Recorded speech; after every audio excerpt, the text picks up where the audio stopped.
Durante años, investigadores han recopilado información, archivos judiciales, periódicos y libros olvidados con pistas sobre 5 asesinos en serie en Colombia. Hombres que acabaron con la vida de más de 500 personas.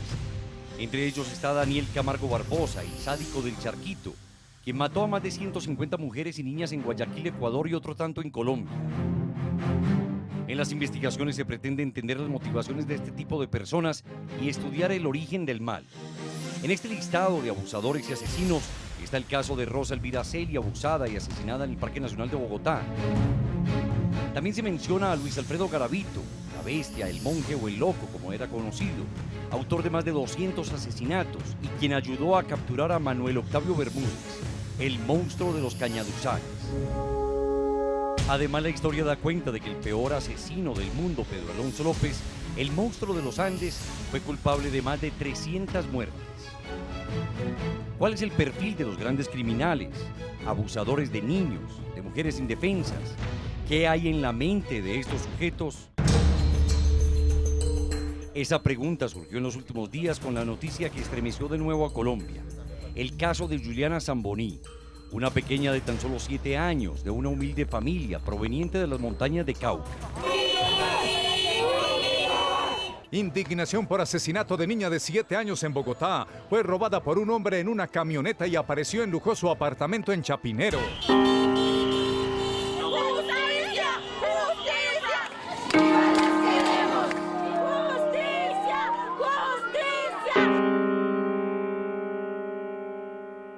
El país no podía entender que el presunto asesino era un arquitecto de una familia prestante de la ciudad, Rafael Uribe Noguera.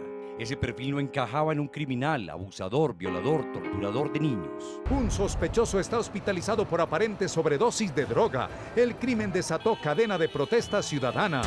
Yo lo único que pido es justicia, que haga con el responsable que dice todo esto a mi niña. Rafael Uribe Noguera se construye, aprende a hacer lo que llegó a hacer. Es una combinación de varias variables. Dentro de esa edad temprana, preocupa en su historia personal el abuso de alcohol y de drogas alucinógenas con el que comenzó, inclusive en edad escolar. El señor Uribe Noguera se ha referido que era una persona que necesitaba permanentemente activación, es decir, bebidas energizantes, deportes activos y un estilo de vida muy cercano a la parranda y a la excitación permanente. Pero hay un agravante mayor en el caso de esta violación que ha conmovido y este asesinato, este feminicidio a la sociedad colombiana, y es que quien supuestamente lo hizo, dadas todas las pruebas que evidentemente en el campo penal tendrán que adelantarse, pues es una persona que no es Garavito. Garavito es una persona que no tiene educación, que fue violado, que es hijo del desplazamiento, es hijo de la guerra y de las atrocidades colombianas. En el caso que nos atañe estamos asistiendo a la perversión, puede ser la enfermedad, pero indudablemente la perversión de un niño bien, de un niño de la clase alta colombiana, de familias que manejan este país y que desgraciadamente se tapan entre ellas. Juliana revivía el atroz caso de Rosa Elvira Celi, víctima de un compañero de estudio, con graves antecedentes pero que no pagó por sus actos. Yo creo que no solamente necesitamos que existan las leyes en un papel, necesitamos también que empiecen los operadores judiciales a conocer las leyes. Yo me baso mucho en la ley 1257 que al día de hoy, que está desde el 2008, muchos operadores judiciales no la conocen. Muchos comisarios, muchas fiscales simplemente dan opción, no queremos llenar las cárceles de criminales, pero ¿qué hacemos? Entonces tenemos que utilizar esas herramientas que tenemos para prevenir, pero también para judicializar a estos criminales. O sea, no podemos dejar a un Javier Velasco en la calle, no podemos dejar a un Rafael en la calle, porque él va a volver a cometer este tipo de crímenes. Y surgía de nuevo a gritos la consigna de Gilma Jiménez, la congresista que luchó hasta su último día por la prisión perpetua para violadores, abusadores y asesinos. Gilma Jiménez hace más de 10 años le propuso a este país poder castigar hasta con prisión perpetua a los verdugos de los niños. En el 2004, estamos hablando de hace 12 años, le pasó a Katherine Huertas exactamente lo mismo que le pasó hoy a Juliana. Y yo les pregunto, a Katherine le pasó y también se conoció el caso. A Katherine le pasó lo que le pasó a Juliana, también nos indignamos, también salieron los congresistas, el gobierno de turno a indignarse y a decir muchas cosas. 12 años después volvemos a repetir la misma historia y no ha pasado nada, no hacen absolutamente nada. ¿Quién puede hacerlo? La directora de Bienestar Familiar, Cristina Plaza, se sumaba a la iniciativa. Hacemos un llamado a la Fiscalía para que este proceso, para que esta investigación se dé con toda la celeridad y muy pronto caiga todo el peso de la ley frente a este criminal inhumano, desgraciado, que torturó, violó y acabó con la vida de la niña Juliana. Al tiempo se conocían detalles escalofriantes de cómo, al parecer, los hermanos del presunto violador y asesino alteraron la escena del crimen. Uno de ellos, Francisco Uribe Noguera, un reputado abogado de una prestigiosa firma. Personas allegadas al hombre que habría abusado sexualmente y asesinado a la niña de 7 años alteraron la escena del crimen. Y he instruido a los fiscales para que judicialicen a los terceros que están intentando obstruir la acción de la Fiscalía General de la Nación. Las redes sociales estallaron en insultos y recriminaciones. La indignación llegó a su límite. Columnistas, analistas se preguntaban, ¿qué nos está pasando? ¿Qué falló en el joven arquitecto egresado de un reconocido colegio, quien estudió en una renombrada universidad y que lo tenía todo? ¿Será que a la vez no tenía nada? ¿Que creció en un ambiente permisivo? Se preguntaban algunos. No se puede, que pesar, y entonces todo lo que él quiera se le da. Ahí está el fruto de un mundo materialista, materializado, que no tiene límites y que pues hace su propia voluntad. La psicopatía no conoce estrato social. ¿Sí?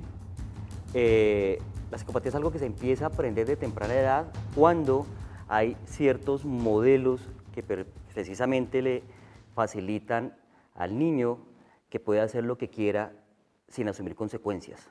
Entonces hay comportamientos de tipo irresponsable de los cuales él no recibe ciertos castigos a edad temprana, que inclusive facilitan que se repitan esos comportamientos, una necesidad continua de estimulación.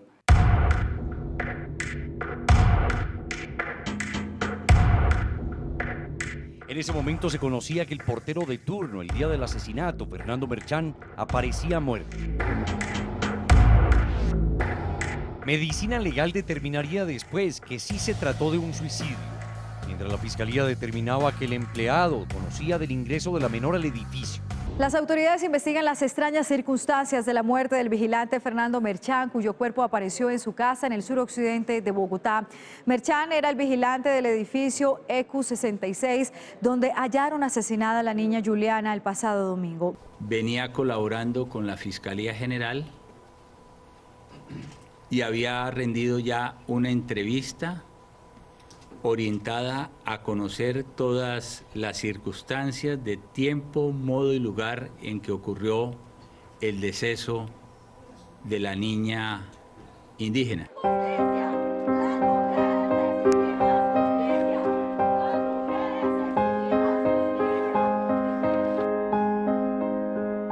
La familia de Juliana se desplazó hasta su tierra, el Cauca, para el sepelio, que se retrasó debido a quebrantos de salud de la mamá, quien está en embarazo. Ya con las pruebas que iban saliendo, que él era el culpable, que no, la fiscalía no le rebaja para nada, que pague los años que tenga que pagar, pero sin ninguna rebaja, es lo único que le pido, y que se haga justicia. Y seguían las preguntas. ¿Hasta dónde puede una familia auxiliar a un criminal sin volverse cómplice del asesinato? Durante el interrogatorio, Francisco Uribe Noguera narró detalladamente cuál fue su actuar luego de que se enteró que en el apartamento de su hermano estaba el cuerpo sin vida de la pequeña. Lamentamos profundamente la muerte de Juliana, profundamente. Yo estoy completamente confundido por eso. Pero la culpa, según otros, no era solo de la familia o de la alta sociedad, sino de la sociedad en general, por la falta de valores, de principios claros, que en su mayoría nacen, crecen y se reproducen en un núcleo familiar bien estructurado. La formación de psicópatas se nos está volviendo un problema de salud pública, desde el colegio, desde las mismas pautas de crianza. Si se está creando con holgura, precisamente sin valores, sin principios, sin el temor a las consecuencias, pues lo que se está entendiendo en el subconsciente es que yo puedo hacer lo que a mí se me dé la gana y con quien se me dé la gana. Adicionalmente, que el otro es un instrumento para mi placer o para mis fines. Se está cultivando esa frase de que el fin justifica los medios. Entonces llegan este tipo de sujetos a tener tal nivel de poder y necesidad de control que precisamente cuando la obtienen pueden incluso a cometer crímenes como el de Juliana.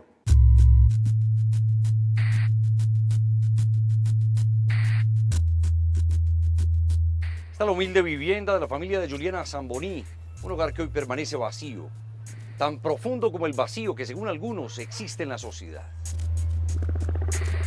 Recorrí el humilde barrio donde vivía la niña con su familia. El silencio ante el caso se apoderó de las calles. El temor a hablar es el común denominador.